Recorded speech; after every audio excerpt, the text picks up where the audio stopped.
அந்த காட்டுல 2-3 நாட்களா மழை தொடர்ந்து பெஞ்சுக்கிட்டே இருந்தது. மழை இப்படி தொடர்ந்து பெய்யறத பார்த்த எல்லா பறவைகளும் தங்களோட கூட்டுல பயந்துகிட்டே உட்காந்துருந்தாங்க. நிறைய பறவைகள் பயத்தோட மட்டும் இல்ல, பசியோடவும் உட்காந்துருந்தாங்க.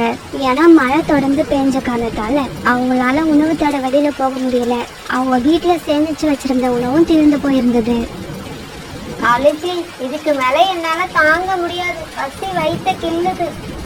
கோரி, எனக்கு கூட தான் பசிக்குது. நம்மளோட பசி நமக்கு தான் தெரியுது, இந்த மழைக்கு தெரிய மாட்டேங்குது.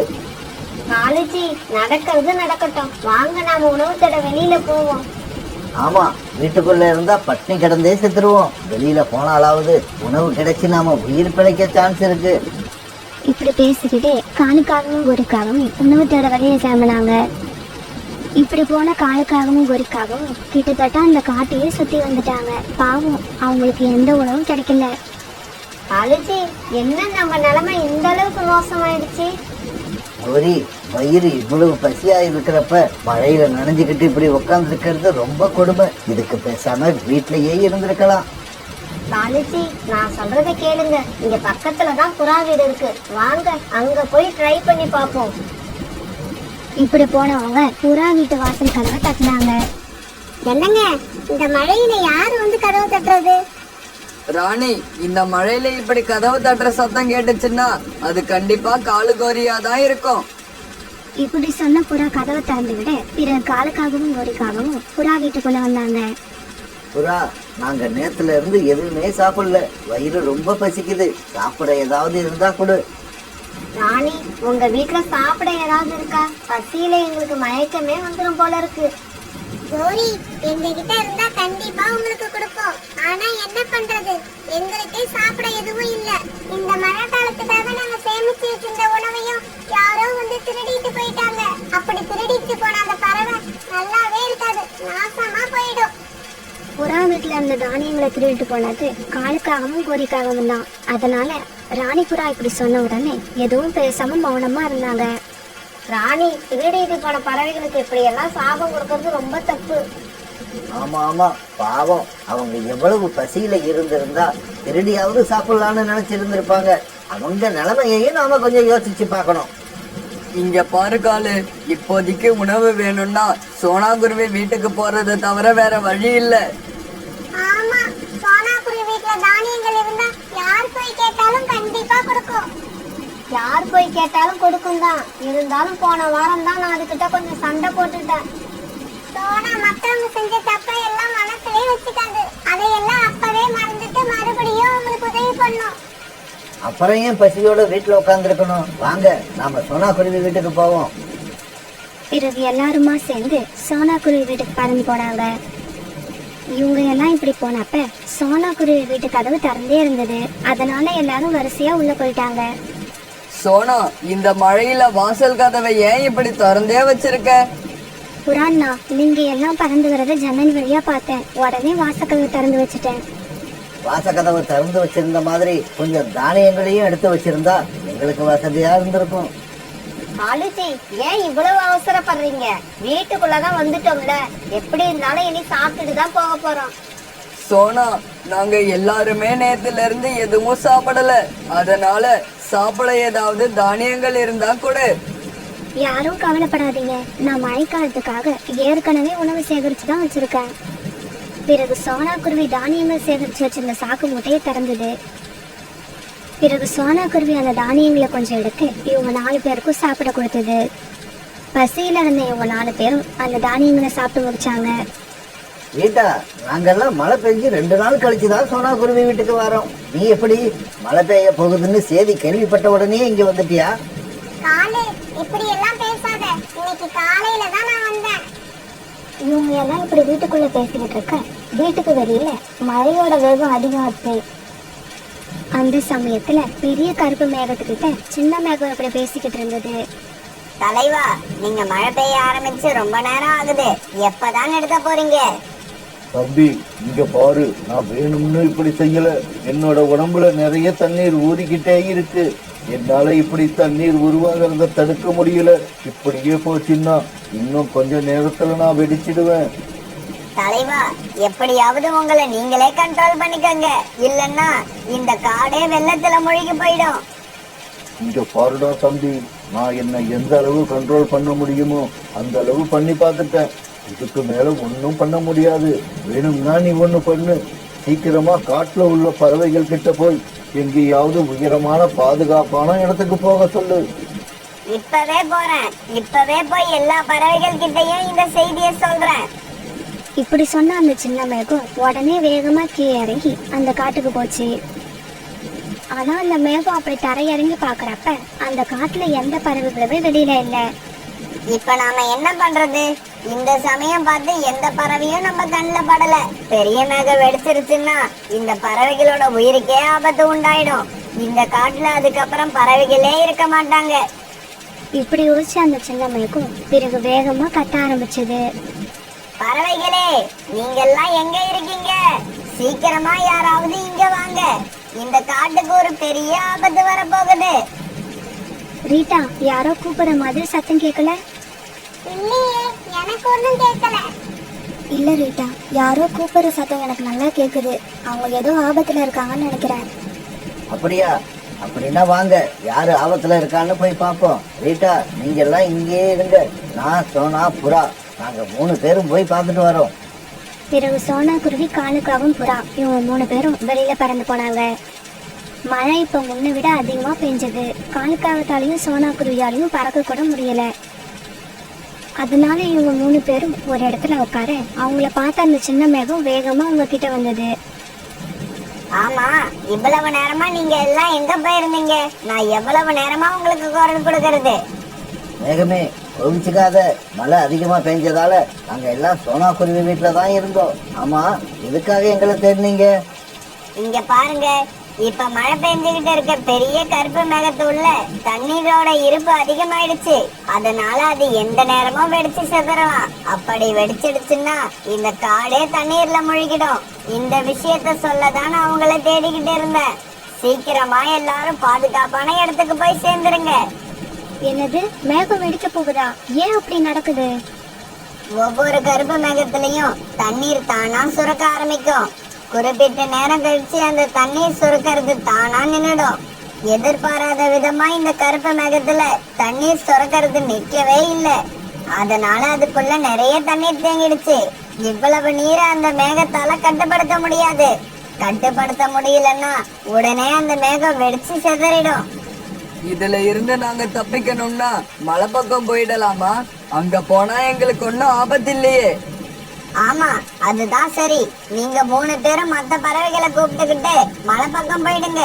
அங்க போனாதான் நீங்க உயிர் தப்பிக்கலாம். பேசிக்கிட்டே இருக்காதீங்க, சீக்கிரமா கிளம்புங்க. சின்ன மேகம் இப்படி சொன்ன உடனே காலுக்காவும் சோனா குருவி, புறா இவங்க 3 பேரும் அங்கிருந்து பறந்து போனாங்க. ஆமா, உங்களை கூப்பிட்டது யாரு? யாராவது அந்த ஆபத்துல இருக்காங்களா? அங்க யாரும் ஆபத்துல இல்ல. நாம தான் இப்ப பெரிய ஆபத்துல இருக்கோம். ஆமா, நாம எல்லாரும் இந்த இடத்த காலி பண்ணிட்டு போய் ஆகணும். சோனா, என்ன வந்ததுல இருந்து நீனும் காலுவும் எங்களை பயமுறுத்திக்கிட்டே இருக்கீங்க? ரீட்டா, ஒரு பெரிய கருப்பு மேகம் இன்னும் கொஞ்ச நேரத்துல வெடிக்க போகுது. ஒரு மேகம் வந்துதான் இப்ப இந்த செய்தியை உங்களுக்கு சொல்லுச்சு. இப்படி சொன்ன சோனா குருவி பிறகு எல்லா விஷயத்தையும் தெளிவா மற்ற பறவைகள் கிட்ட எடுத்து சொல்லுச்சு. நாம இப்ப எங்க போறது? எப்படி உயிர் தப்பிக்கிறது? யாரும் பதட்டப்படாதீங்க. நாம இப்ப உடனே கிளம்பி மலை பக்கம் போனா உயிர் தப்பிக்கலாம். பிறகு எல்லா பறவைகளும் சோனா குருவி வீட்டுல இருந்த தானியங்களை எடுத்துக்கிட்டு அங்கிருந்து மலைப்பகுதியை நோக்கி பறந்து போனாங்க. முடியாது, இதுக்கு மேல என்னால என்ன கட்டுப்படுத்த முடியாது. நான் இப்ப வெடிக்க போறேன். இப்படி சொல்லிக்கிட்டே இருந்த அந்த பெரிய கருப்பு மேகம் திடீர்னு வெடிச்சு சேர்ந்துடுச்சு. அந்த மேகத்துல இருந்து தண்ணீர் அருவி மாதிரி கீழே கொட்டுச்சு. அந்த தண்ணீர் கீழே கொட்டினதால அந்த காடே வெள்ளத்துல மூழ்கி போயிடுச்சு. ஆனா அந்த சமயத்துல எல்லா பறவைகளும் மலைப்பகுதியில பாதுகாப்பா உட்கார்ந்துருந்தாங்க. சோனா, நம்ம வர்றப்ப ஒரு பெரிய சத்தம் கேட்டது. அது என்ன சத்தம்? பெரிய மேகம் வெடிச்சிருக்கும்னு நினைக்கிறேன். நல்ல வேளை அந்த சின்ன மேகம் நமக்கு இந்த செய்தியை வந்து சொல்லுச்சு. இல்லாட்டி நாம எல்லாரும் அந்த வெள்ளத்துல மாட்டி உயிரிழந்திருப்போம். இந்த மழை எப்ப விடும்? யாருக்காவது தெரியுமா? இந்த கேள்விக்கு அவங்க யார்கிட்டயும் பதில் இல்லை. இந்த மழையில நாம இப்படி நனைஞ்சுக்கிட்டே உட்கார்ந்து இருந்தா கூடிய சீக்கிரம் நம்மளோட உயிர் போயிடும். இப்படி அவங்க பேசிக்கிட்டு இருக்கப்ப கோரிக்கா அவன் எதிரில் அந்த ஒரு குகையை பார்த்தது. நண்பர்களே, நாம எல்லாம் தப்பிச்சிட்டோம். அங்க பாருங்க, பக்கத்திலேயே ஒரு குகை இருக்கு. நாம எல்லாம் அதுக்குள்ள போயிடுவோம் வாங்க. பிறகு அந்த குகையை பார்த்த எல்லா பறவைகளும் ரொம்ப சந்தோஷப்பட்டாங்க. பிறகு எல்லாரும் அந்த குகையை நோக்கி பறந்து போனாங்க. இப்படி குகைக்குள்ள போனதுக்கு அப்புறம் தான் எல்லா பறவைகளும் அவங்க பாதுகாப்பா இருக்கிறத உணர்ந்தாங்க. ரொம்பவும் மகிழ்ச்சியானாங்க. பிறகு அவங்க எடுத்துட்டு போன தானியங்களை சாப்பிட்டாங்க. கொஞ்ச நேரத்துக்கு முன்னால நாம எவ்வளவு பதட்டத்துல இருந்தோம், ஆனா இப்ப பாருங்க சந்தோஷமா இருக்கோம். எல்லாரோட வாழ்க்கையும் இப்படிதான். எப்ப கஷ்டம் வரும் எப்ப சந்தோஷம் வரும்னு சொல்லவே முடியாது.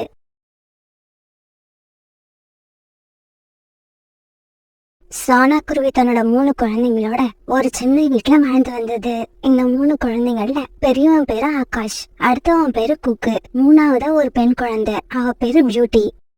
மூத்தவன் ஆகாஷ் சின்ன வயசுல இருந்து படிப்புல ரொம்பவும் கெட்டிக்காரனா இருந்தான். சின்னவன் குக்குவுக்கு அவ்வளவா படிப்பு வரல. அதனால அம்மாவுக்கு உதவி செஞ்சுக்கிட்டு எந்நேரமும் வயல்லயே இருப்பான். பெரியவன் ஆகாஷ் நல்லா படிச்சதால சோனா குருவியான வெளிநாட்டுக்கு அனுப்பி படிக்க வச்சது.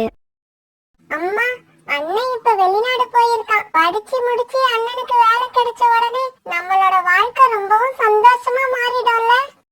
ஆமா பியூட்டி, நாம இது வரைக்கும் பட்ட கஷ்டம் எல்லாம் போற இடம் தெரியாம போயிடும். ஆகாஷ் அப்ராடுக்கு படிக்க போனதை நினைச்சு அவங்க குடும்பத்துல உள்ள 3 பேரும் இப்படியெல்லாம் நினைச்சு ரொம்ப சந்தோஷப்பட்டாங்க. காலங்கள் ரொம்ப வேகமா ஓடுச்சு. ஆகாஷ் வெளிநாட்டுல தன்னுடைய படிப்பை முடிச்சுட்டு வேலை தேடிக்கிட்டு இருந்தான். ஒரு நாள் சோனா குருவியும் குக்குவும் வயல்ல வேலை செஞ்சுக்கிட்டு இருந்தாங்க. குக்கு, நீயும் நல்லா படிச்சிருந்தனா ஏதாவது நல்ல வேலைக்கு போயிருப்ப. ஆனா நீ சரியா படிக்காம இந்த வெயில்ல என் கூட வயல்ல வேலை பார்த்து கஷ்டப்படுற. அம்மா, நான் இந்த வயல் வேலைய கஷ்டப்பட்டு பாக்குறேன்னு நினைக்கிறீங்களா? இல்லம்மா, நான் சந்தோஷமா இந்த வேலைய பாக்குறேன். அதுக்கு காரணம் என்ன தெரியுமா? எங்க அம்மாவுக்கு நான் உதவி செய்யறேன்னு நினைக்கிறப்ப எனக்குள்ள ஒரு தனி சந்தோஷம் வருது. இவங்க இப்படி பேசிக்கிட்டு இருக்கும் போது வெளிநாட்டுல இருந்து வந்த ஒரு பறவை சோனா குருவிய பார்க்க வந்தது. வாங்கண்ணா, நீங்க வெளிநாட்டுல இருந்து எப்ப வந்தீங்க? என் பையனை பாத்தீங்களா? ஆகாஷ் நல்லா இருக்கானா? சோனா, உன் பையனை 2 நாளைக்கு முன்னாடி தான் பார்த்தேன். அவனுக்கு இப்ப வெளிநாட்டிலேயே வேலை கிடைக்கிற மாதிரி இருக்கு. ஆனா வேலை கிடைக்கணும்னா 50,000 ரூபாய் பணம் டெபாசிட் பண்ண சொல்றாங்க.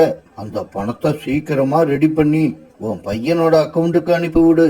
உன் பையன் இததான் உன்கிட்ட சொல்ல சொன்னான். சரி, எனக்கு கொஞ்சம் வேலை இருக்கு, நான் கிளம்புறேன். இப்படி சொன்ன அந்த பறவை பிறகு அங்க இருந்து பறந்து போயிடுச்சு. அந்த பறவை சொன்னதை கேட்டதும் குக்குக்கு ரொம்ப சந்தோஷமா இருந்தது. ஆனா அவங்க அம்மா சோனா குருவியோட முகம் ரொம்ப கவலையா இருந்தது. அம்மா, ஏம்மா கவலைப்படுறீங்க? இந்த நாளுக்காகத்தானே இத்தனை வருஷமா காத்துக்கிட்டு இருந்தோம். அண்ணனுக்கு வேலை கிடைக்க போற சமயத்துல நீங்க ஏன் வருத்தமா இருக்கீங்க? குக்கு, ஆகாஷ்க்கு வேலை கிடைக்க 50,000 ரூபாய் பணம் கட்டணும். இப்ப நம்ம கிட்ட 10,000 ரூபாய் தான் இருக்கு. மீதி 40,000 ரூபாய்க்கு என்ன பண்றது? இப்படி சொன்ன சோனா குருவி பிறகு குக்குவை கூட்டுக்கிட்டு ஜமீன்தார் காலுக்காக வீட்டுக்கு பறந்து போச்சு. சோனா, பணம் கொடுக்கறது வாங்கறது இது எல்லாத்தையும் இப்பெல்லாம் என் மனைவி கோரி தான் பாத்துக்கிறா.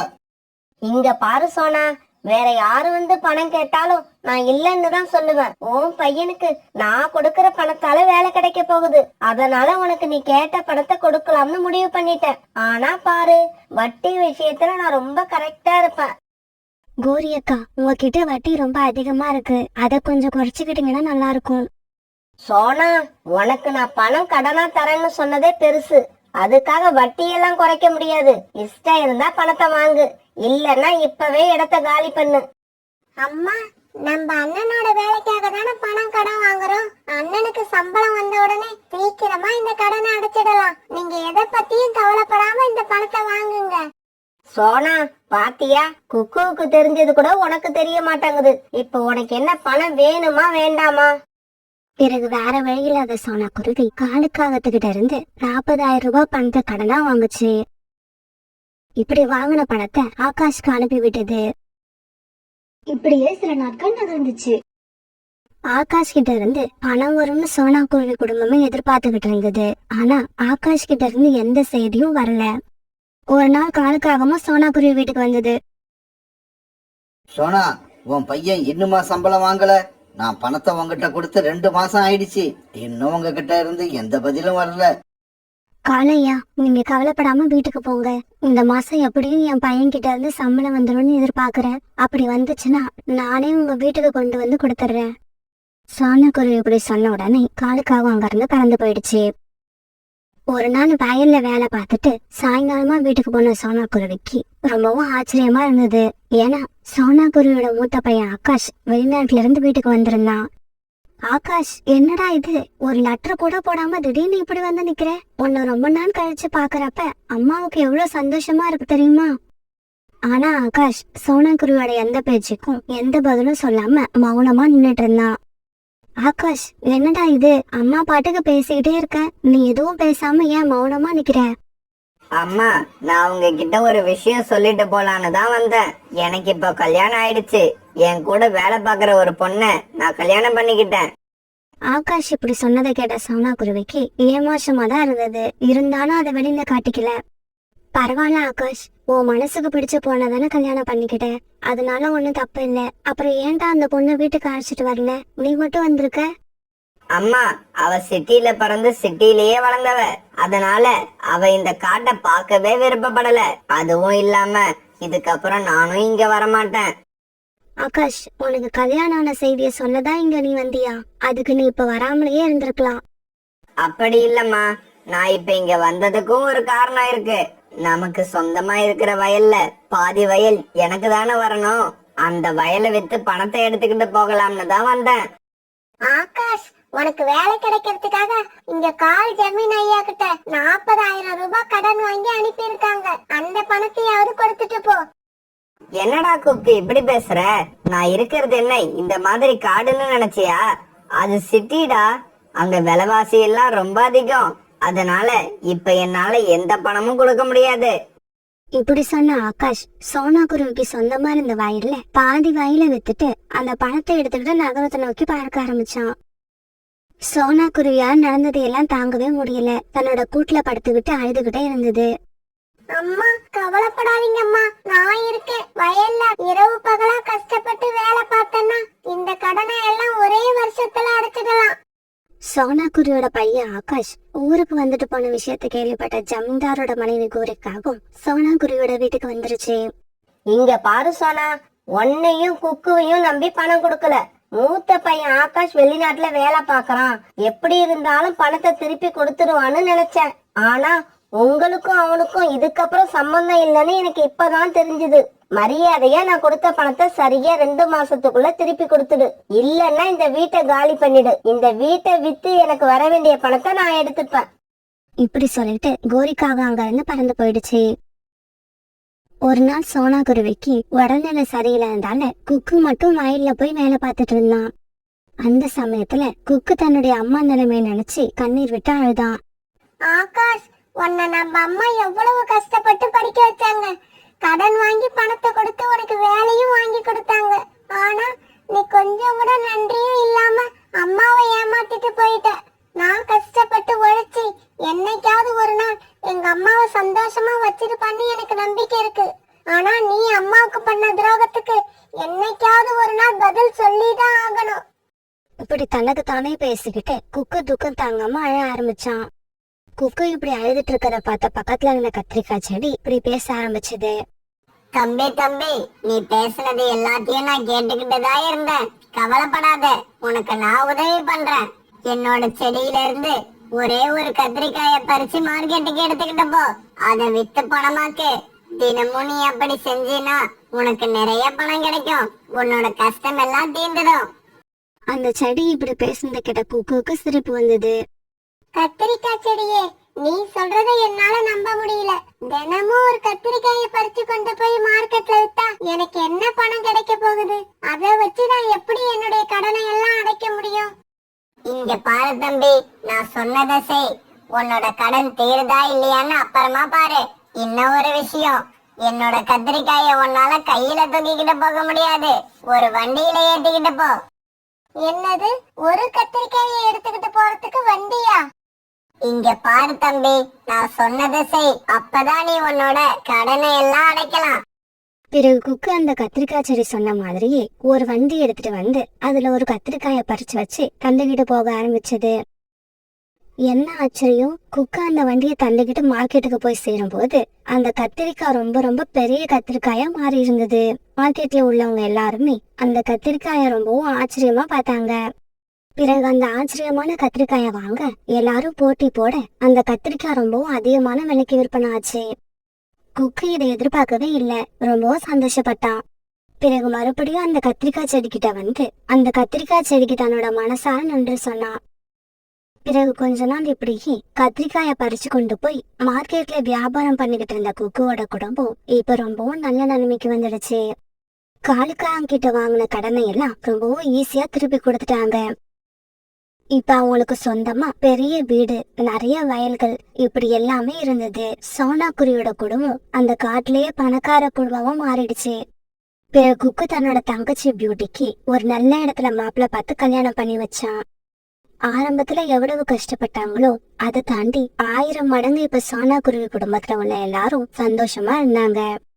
ஒரு நாள் இவங்க எல்லாரும் இப்படி உட்கார்ந்து பேசிட்டு இருக்கும்போது வாசல் கதவு யாரோ தட்டுற சத்தம் கேட்டது. இப்படியே சில நாட்கள் நகர்ந்துச்சு. ஒரு நாள் இவங்க எல்லாரும் இப்படி உட்கார்ந்து பேசிட்டு இருக்கும்போது வாசல் கதவு யாரோ தட்டுற சத்தம் கேட்டது.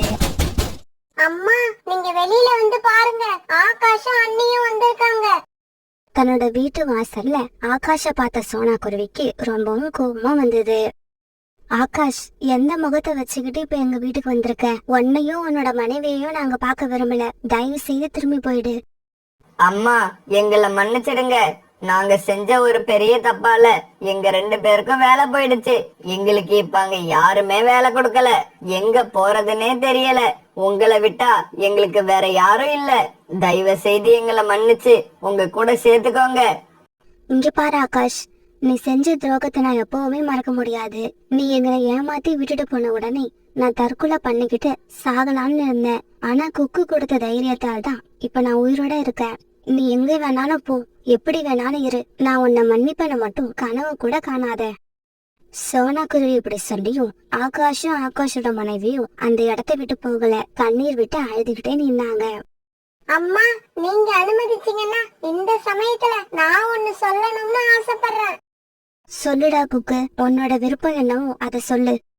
இங்க பாரு ஆகாஷ், உனக்கும் உன்னோட மனைவிக்கும் எங்களோட வயல்ல வேலை தரோம். எங்களோட கோபம் போவதுக்கு எத்தனை வருஷம் ஆகுதோ அத்தனை வருஷமும் நீங்க 2 பேரும் இந்த வேலையை பார்த்துக்கிட்டே இருக்கணும்.